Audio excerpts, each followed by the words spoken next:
I want to share, I'm Beth Head. I am the Southeast Regional Rep for the Southeast Region of Unity Churches. Today's webinar is what does being inclusive really mean? This free educational video is made possible by the generosity of UMAS, Unity Ministers of the Mid-Atlantic States. It's an association of Unity ministers and spiritual leaders and their spouses and partners in North Carolina, South Carolina, Georgia, Tennessee, and Alabama. UMAS is a not-for-profit corporation supported solely by the financial love offerings from individuals and from member Unity spiritual centers. If this discussion blesses you in any way, you are invited to share a financial gift with UMAS so that we can keep offering these kinds of trainings. You can easily give your gift by texting GIVE to the number 1-833-319-0842.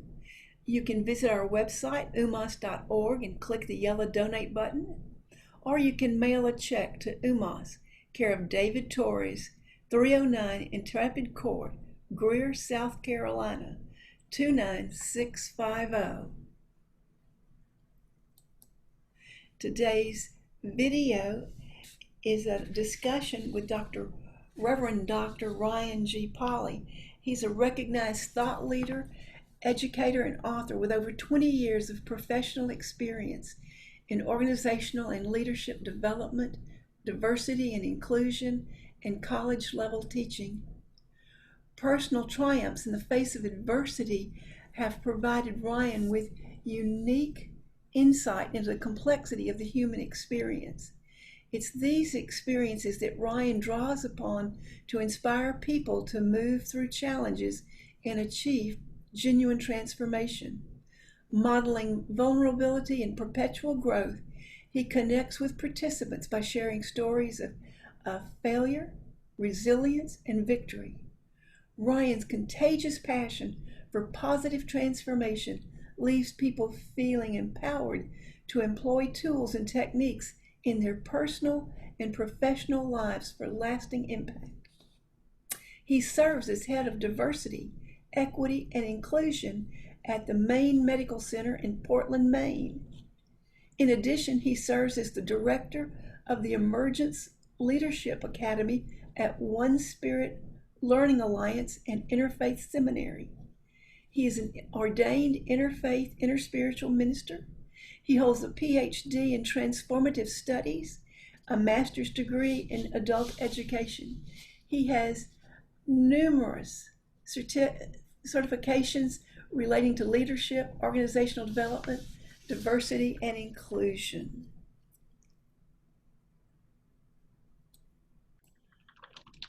So welcome, Reverend Dr. Ryan Pauley. We are so excited. I'm so excited to meet you. I've heard so much about you from Reverend Pat Bessie at Unity of Greater Portland. Well, thank you. So do you attend church there? Are you familiar with Unity? I do, yeah. I actually am a new member recently. I moved to Maine from Vermont in January, and in March, right after COVID hit, I had been looking for a spiritual home here, and I during the COVID stuff, I was like, I need community, and so I've never physically met the folks because we've been virtual, but I've very much connected right away, and I have several friends actually that are Unity members from all over the country. So, yeah. Right. Well, thank you. I told our audience that about your position there at the hospital, and that we were going to be talking about inclusion. Inclusivity is our topic, as opposed to diversity. However, I don't know how you talk about one without talking about the other. Yeah. And what I've noticed is that while some of our churches, particularly in larger cities, they look pretty diverse, many of our Unity churches they're not diverse at all, but they all have the core value of being loving and open and accepting.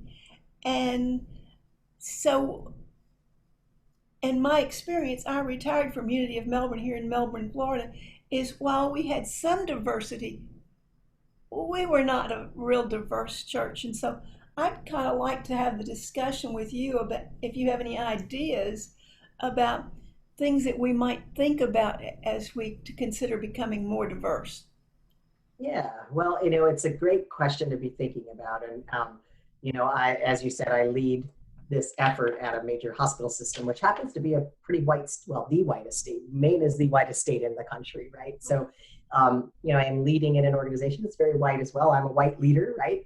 And so when we think of diversity, most of the time we're thinking of racial and ethnic diversity. There's lots of dimensions of diversity, including, LGBTQ and many other dimensions.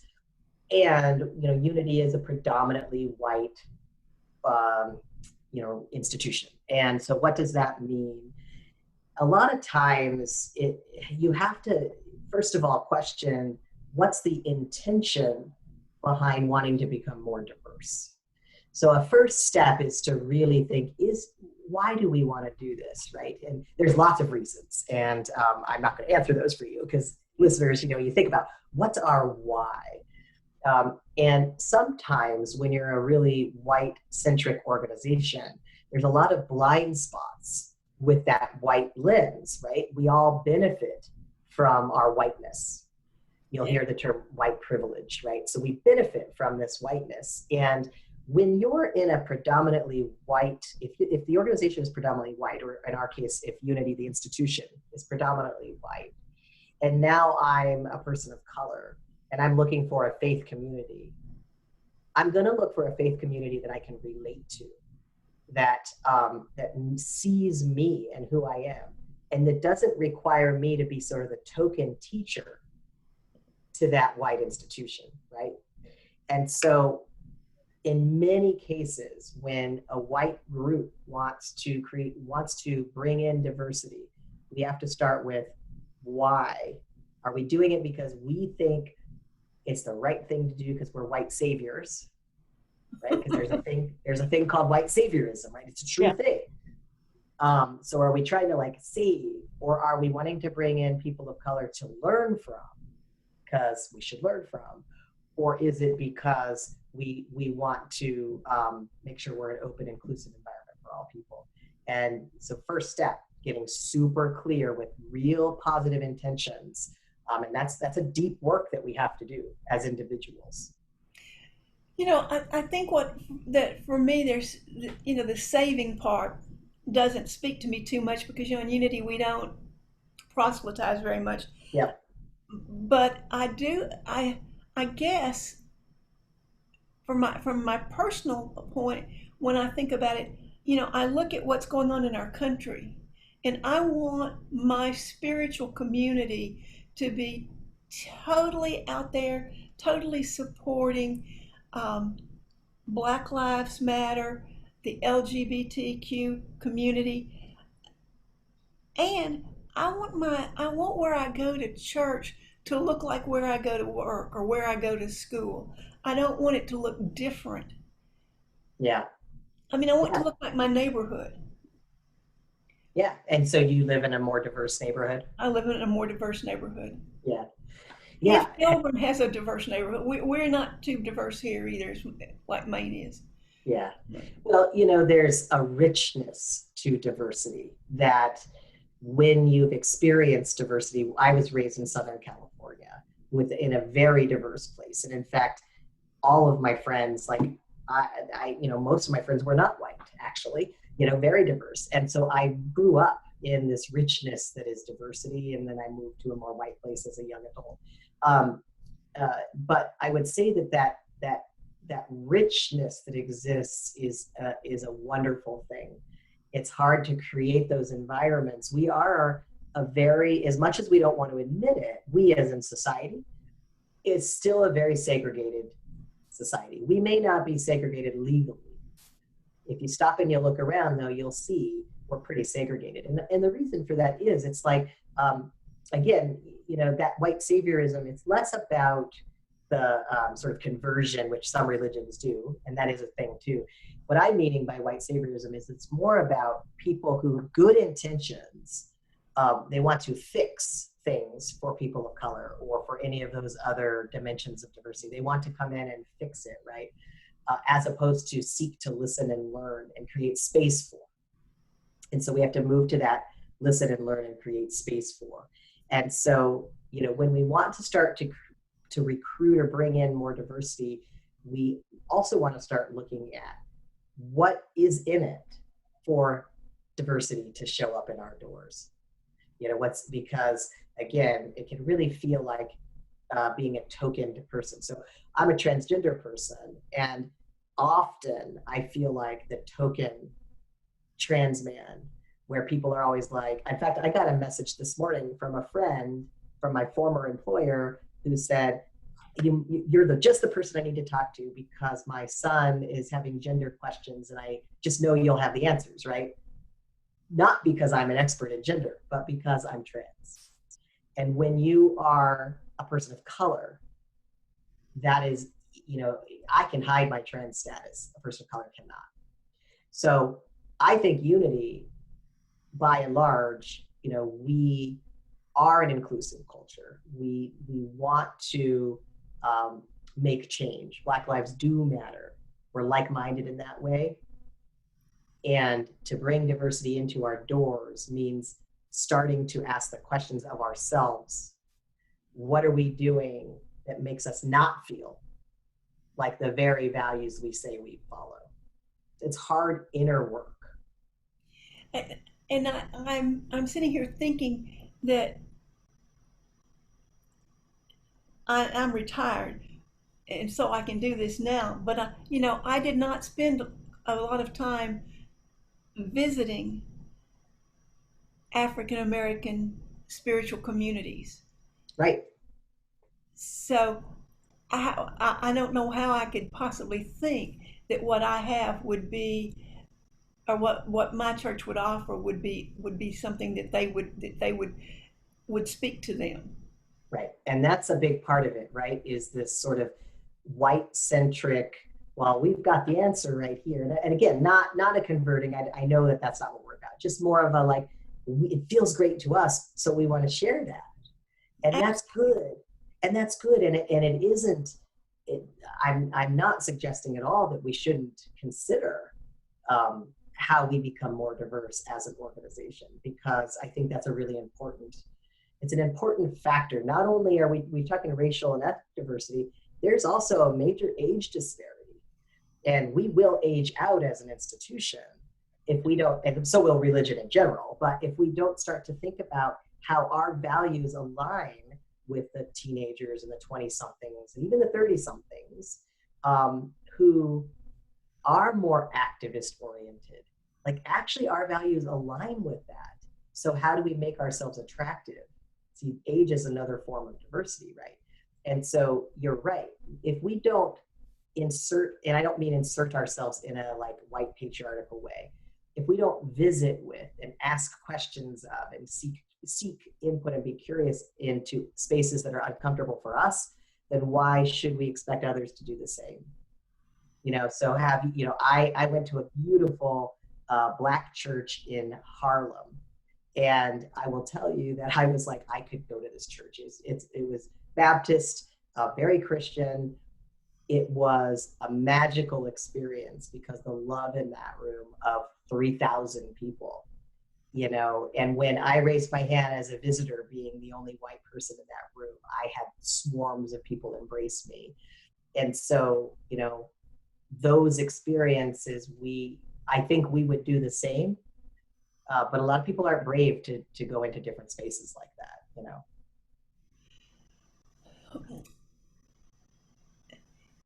What kind of conversation, when you say that we need to look at ourselves, do you have any particular questions that you think that we ought to be asking ourselves, or resources that you think that we ought to consider?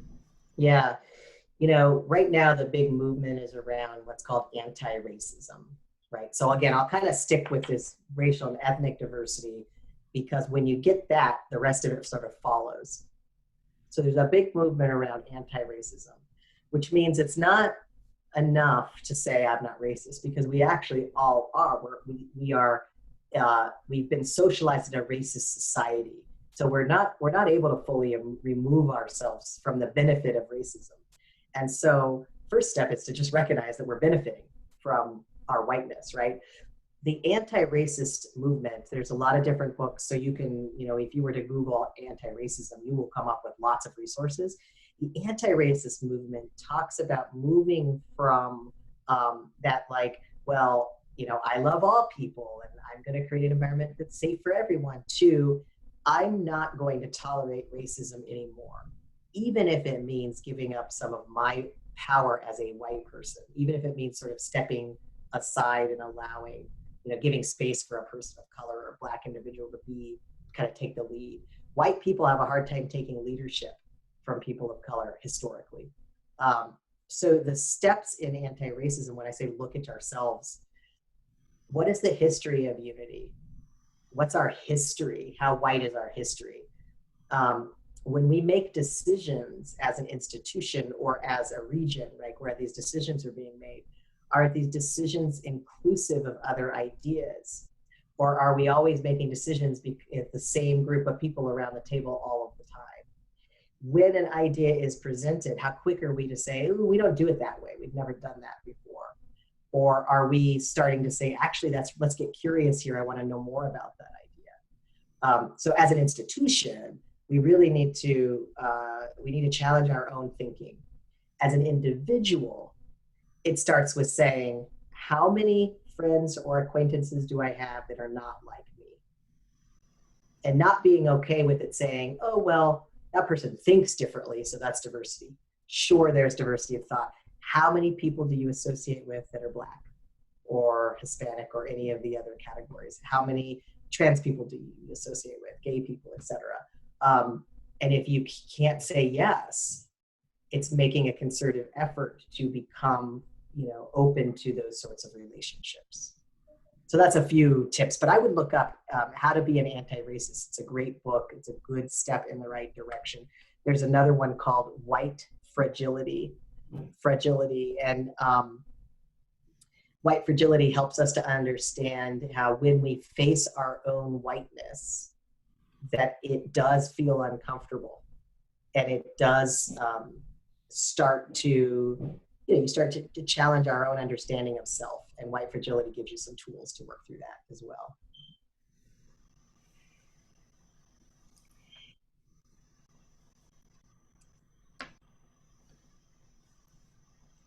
I'm wondering what kind of things we could do to, in this time where society is really ruffled, what we could do to invite community discussion in our doors, and what would that look like? Do you have any experience of that, or have you seen that happen? Or Yeah, there's a couple of things. Again, I think it comes back to readiness, right? And oftentimes, I've actually co-led spaces with a few of my friends that are in this space as well, people of color. And what oftentimes we do is I will lead the white conversation, and one of them would lead the POC or the Black, depending on who our audience is, conversation. And what we do is we create a safe space for exploration of our own challenges and ignorance. And then we come back together and, through very tight facilitation, share those experiences. And that's been really successful, actually. When you try to have a group, sort of a mixed group, and you try to just invite community conversation, the leaders of that space need to be really, really comfortable with their own, they need to have done their own work, so that if they get triggered by something that's said, they can still maintain the space. It's more risky, right? But it can be done. Part of what's called for right now is vulnerability. More probably than ever before, we are being called to be vulnerable. White people are being called to recognize our role in racism and recognizing the benefits we've acquired, and being comfortable letting go of some of those, but not being guilty about being white, right? So there's this whole thing we got to work on. And being willing to say, hey, as a church, right, as an institution, we recognize we're really white, and we see that as a problem. We'd like to make sure that we're inclusive of all perspectives. Even if people of color don't attend our services, we'd like to make sure people of color inform our decisions. And so we are not inviting people of color to teach us. We are inviting conversation so that we can be open to explore, right? So it's about, really is about being willing to be vulnerable. And not all organizations are, it's risky. It feels risky to do that. Well, it does. It feels, we have a concern that we will be rejected. It's Right. the ultimate thing that we're all worried about. We all want to be loved and accepted. Are there any general things that have come up in those conversations that you can relate to us? Yeah. In the conversations, what usually happens is people who are white, there's a whole spectrum of experiences with people of color or with diversity, from never having thought of it at all, just because as a white person, you don't have to think about this unless you want to. When right now we're being reminded that we need to, but we can turn off the news, right? So there's a level of ignorance to, I've never really thought of this. I've never met a person of color, all the way to, I'm really working on being an anti-racist, all the way in between. And for white people, the typical responses are, I don't want to say the wrong thing. Am I supposed to say African American? Am I supposed to say Black? Am I supposed to say this or this? Or, I just don't want to be seen as ignorant. And yet there is ignorance in those statements, right? And so it's okay that you're ignorant if you're open to exploring. White people also have a tendency to, and again, I'm generalizing here, right, to be fair, but have a tendency to go to the, I don't see color. This is really especially important in spiritual communities. So I think if I was going to challenge anyone listening, I would ask you to think about, do you land in the, I love all people, and, race is not it's a construct, and I don't see color. I see everybody's humanity. We're the human race. That's a really common white perspective. The challenge with that perspective is that it tells the person of color, we don't see you, your challenges, your struggles, right? And so if you're in that place, which many of us have been before, it's to start to say, hey, wait a second. I need to see Black people. I need to see people of color. For the people of color, the perspective generally is, see me, listen to me, provide space for me to speak, right? Bring me into dialogue when you make decisions, but respect my dialogue when I bring it up, right? And don't just say you're not racist, but put your money where your mouth is. Write your senators, write your governors. Don't just stand there with a sign and protest. Protest with your money, protest with your time. Give up some of your power in this protest, sort of thing. Are there any organizations that you would suggest that we support financially, or that we join? Well, I would first start with local. And so I'm not going to make a recommendation from the local perspective. You would want to look. I always recommend that we take that step back and say, where do we support right now? If we support with our money, where are we supporting? Start with local and say, when I buy from this organization, what are the values of this organization? Do they put their money, like even if it's not local, let's say a big, I'm not going to put names out there, but pick a big organization where you might easily spend money. Start to do some research and say, does that organization support anti-racism, or are they putting money into the opposite? What values does that organization have that are congruent with mine? So I always say that. Then look at local. Look at your restaurants, grocery stores, anything. Like if you want to buy books on racism, see if you can find Black-owned businesses as opposed to white-owned businesses or women-owned businesses. So it's about starting to funnel, paying attention. This is part of being anti-racist, is recognizing where you're investing your money. Some national organizations, of course, the NAACP is always a really good organization that's on the forefront of making change, and they have been since the 60s. And so you could be a white person and be a member of the NAACP, and I would recommend everybody who believes in this becomes a member. It's like $30 a year, but it gives you more language and access to be part of the solutions. The way I got into doing any kind of diversity training at all is because I was very interested in a group called Braver Angels, used to be called Better Angels. It's trying to heal the divide between reds and blues in our country. And so I was moderating some of those diversity workshops, and I realized then when all of this came up that you know I believe that the next few months are very important to our country for us to grapple with these things and start working together so that we don't go backwards. Right. And so I have some real, my heart has some real concern about how do we go forward. Yeah. And, the challenge becomes in diversity circles, we are at risk of only being in community with people that think like we do, which is what unity is a lot like, right? At least Yeah. my experience, right? We all kind of have that sort of thinking, and I'm a one spirit is where I graduated in New York City. We all have a similar thinking process, which is great for lifting us up. If that is our community, then how can we ever seek to understand and relate to the opposing opinions? And so if you think of sort of some of our philosophical understandings in unity, when you think of the way our mind works, right?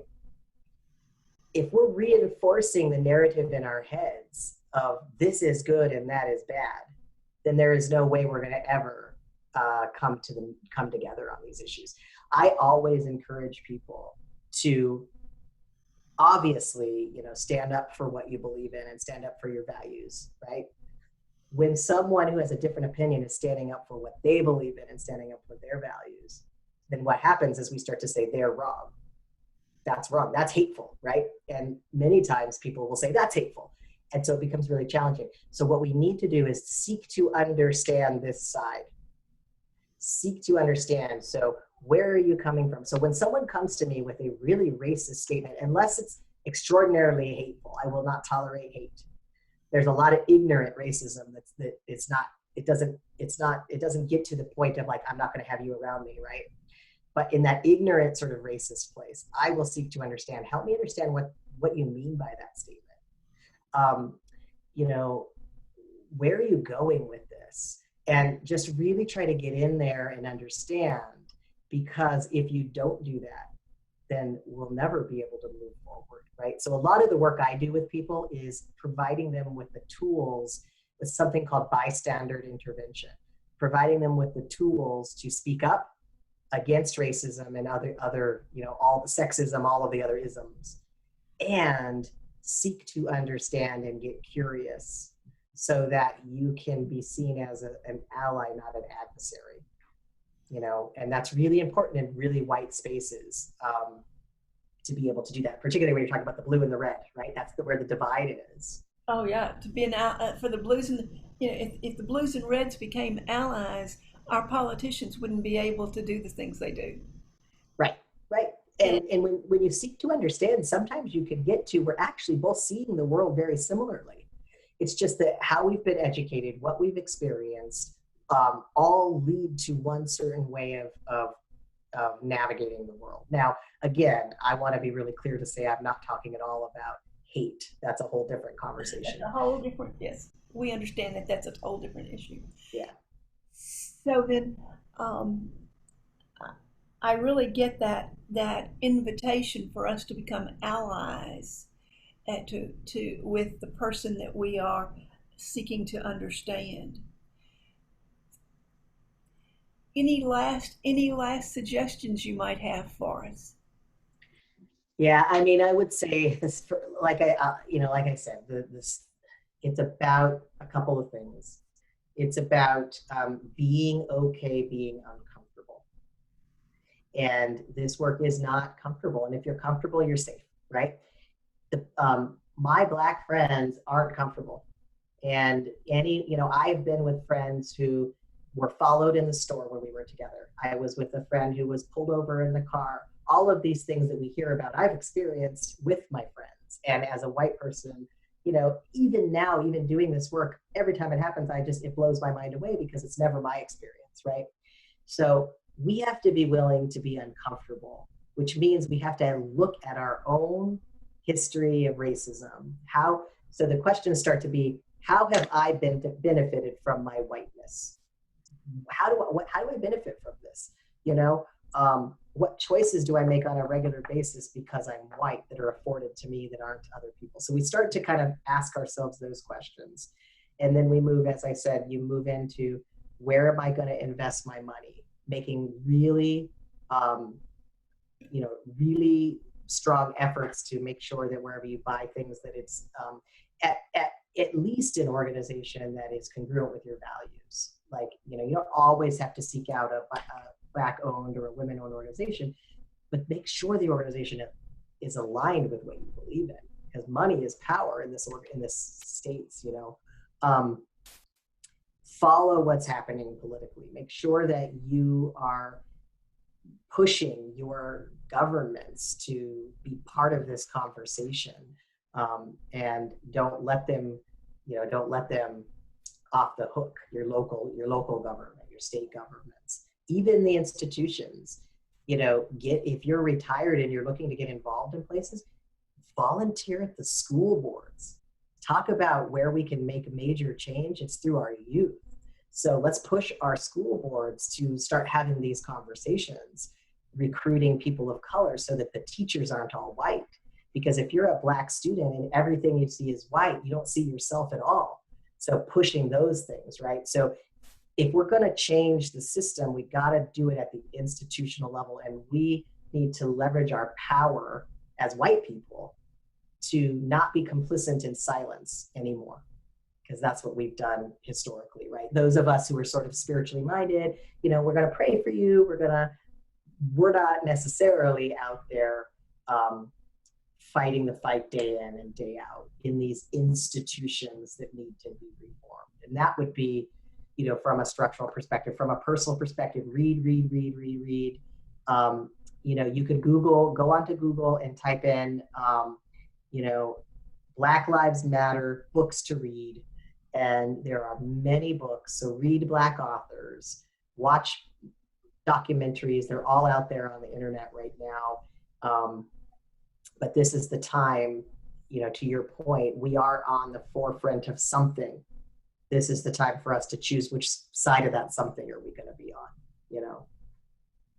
Yeah, I'm thinking that if people who are like me, who have really benefited, I have really benefited, and I have to say I've not been aggressive, being anti-racist, but if enough of us who've been sitting aside start get off the sidelines, I think that we'll have the benefit of being able to shift the mark, make a movement, and I think that's what we all want. You know, I lived through the riots in the '60s, and through the years we've had riots, and I'd like for us to not have the reason to riot in the future. Yeah. And I think one of the things, you're really hitting something important, which is, there's lots of us have benefited, and generationally, what you typically see is sort of the riots and the protesting happening, generationally. And then what happens is that generation that's pushing for it, all the other generations are like, yeah, you go, but I'm going to sit here in the comfort of my privilege, right? So if we can come together and support, so let's follow our young leaders who are out there really pushing. I've had a few people say to me, well, I can't go to the protests because, you know, I'm of a certain generation, I'm at risk for COVID, or I've got a health condition, whatever it might be. It doesn't mean we can't support them through all the different things that I was just sharing. And, you know, how do we come to those of us who've got more experience? And, you know, I even recognize I'm probably on the younger side for unity, right? But as we, you know, I'm in my 40s, so my age and up, you know, we have a bit more established. So how do we take that established either through our money or our knowledge of systems, right, to help our young leaders make the change we need them to make? It doesn't mean we go out and do it for them because they are ahead of us, right? It means we need to sit behind them and support them in their leadership. I think that's a big change. But again, it requires each of us to choose to be uncomfortable, to be vulnerable, either physically vulnerable or emotionally vulnerable, and to be willing to be uncomfortable a little bit. So as a congregation, one thing we could be doing is really pushing the conversations with each other. You know, how do you mentioned how do we start having community conversations? Maybe it's as simple as how do we as a congregation have this conversation and be willing to say, hey, Beth, I notice a little privilege right there, or that was your bias in this decision. You know, could be a good way to get the organization, the institution, unity to move us forward. Thank you. So now I'm going to put you on the spot. You brought it up. How do we get people your age? I don't have the answer to that one, but yeah, I mean, you know, I think there's a big, my age and younger, you know, there's a lot of people who are very atheist, and kind of this spiritual stuff doesn't make a lot of sense because intellectually, particularly, you know, unity isn't exactly like a lot of religions. However, it's sort of still representative, right? You still go on Sunday and you sit in your service and you listen, right? A lot of people, including myself, you know, benefit from dialogue, from, you know, sitting in a circle and exploring as opposed to listening to the authority. See, if you really want to push ourselves, our model is built on white patriarchy. We have the minister. Hey, I'm one of them. I'm a reverend too, right? But we have the minister standing up, delivering a message. That is an old, antiquated, patriarchal model that is aging out. Younger people want to be engaged in dialogue and exploration and in justice. And we believe that as an institution, right? Which is why I'm part of Unity. How do we take action as an institution to bring in young people? I don't have that answer. I just know that many young people are not going to spend time on Sunday going to listen to a minister. It's just not where they're energized, you know? Well, I sort of believe that COVID-19 has pushed us out of Sunday morning, and that we would all be best not to rush back to the way things used to be.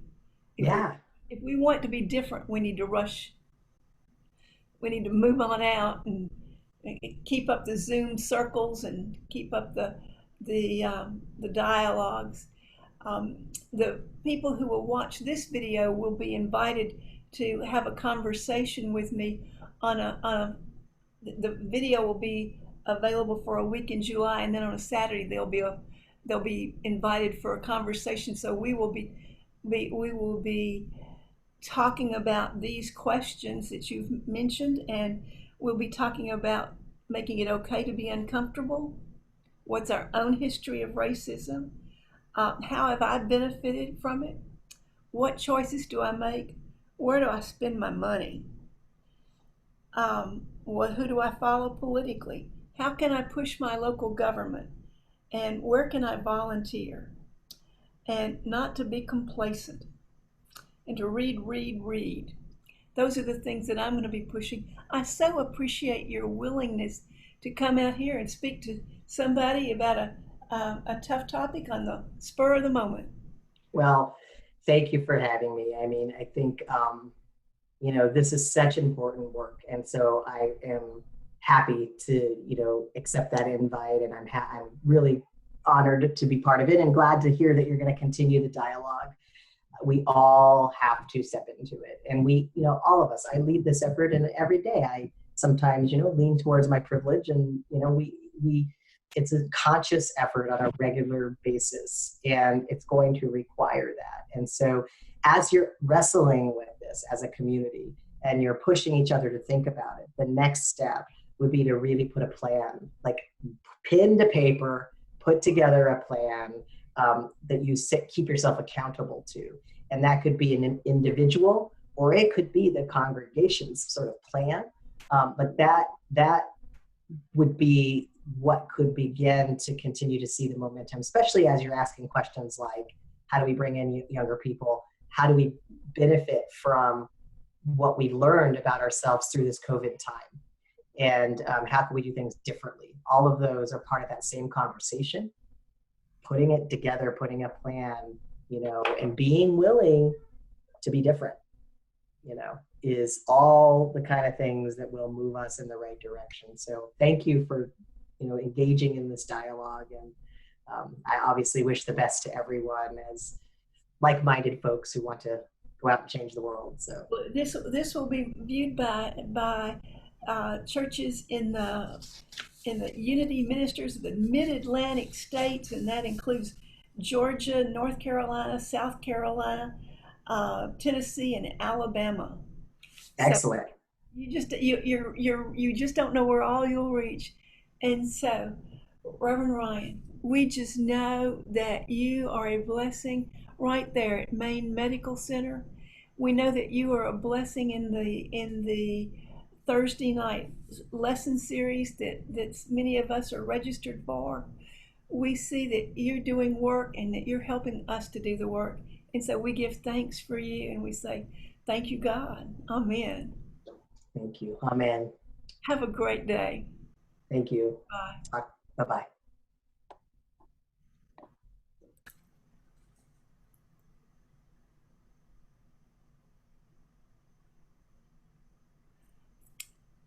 What does being inclusive really mean?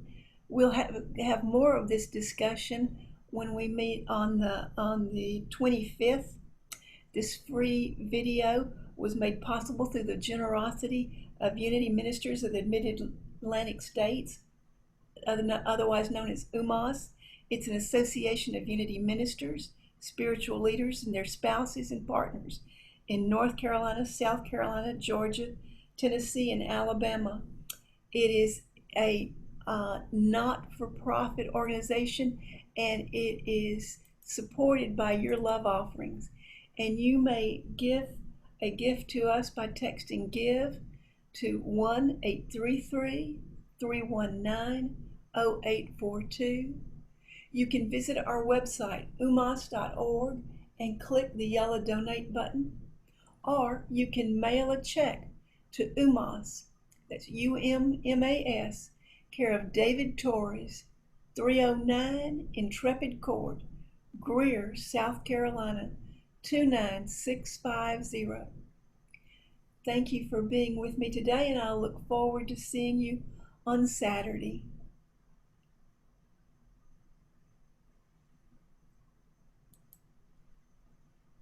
Namaste.